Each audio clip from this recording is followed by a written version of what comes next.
We're going to use a distance from home story to illustrate a famous result called the center limit theorem. At my university, all the students have homes within 50 miles from campus. Many of the students live between 0 to 15 miles from home, and another group of students lives between 25 to 45 miles from home. Let's suppose we take a sample of 10 students at random. What's the chance that the mean distance for these 10 students is between 18 to 22 miles? So we're going to use StatCrunch to simulate this process. First, I will create a data set which consists of the distances for all the students in my school. This is the population. Next, I'm going to show you taking a sample of size 10 from this population and computing the sample mean. And last, we will repeat this process of taking samples of size 10 and computing sample means many times, and we'll see that the sample means have a nice distributional shape. So let's go to StatCrunch, and here's my diagram. And so the top graph represents the population, and it's interesting is this population has a bimodal shape. And next thing I'll do is I will take a sample of size 10 from this population. And there's my sample.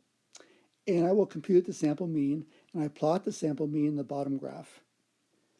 Now, what happens if I repeat this process many times? What does the distribution at the bottom look like? Well, we'll repeat this 1,000 times, and we see that the sample distribution of means has a very nice shape.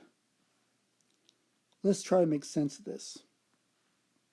Okay, so we start off with this population, which is bimodal. And by the way, it turns out in this example here, the mean of this population was about 20 miles. And the standard deviation of this population was equal to 14.3. Okay, next we took a sample of size 10, n is 10, and we found the sample mean was equal to 19.03. Now, the question is, what happens when we repeat this process of taking samples many times? What we see here is that the sample means tend to be normal shaped, and the mean turns out to be equal to the mean of the population, and the standard deviation turns out to be equal to the standard deviation of the population divided by the square root of the sample size.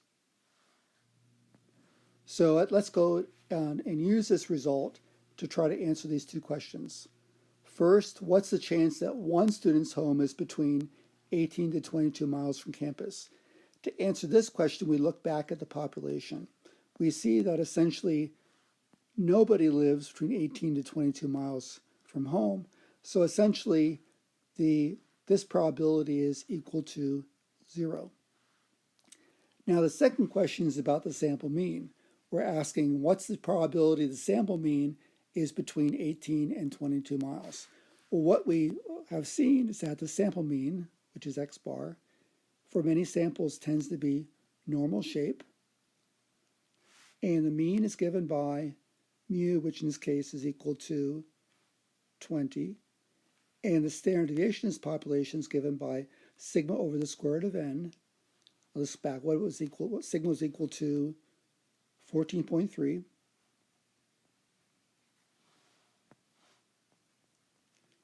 Divided by the square root of 10. And then we want to find the probability of being between 18 and 22 and find that area. So we can find that probability using the normal curve.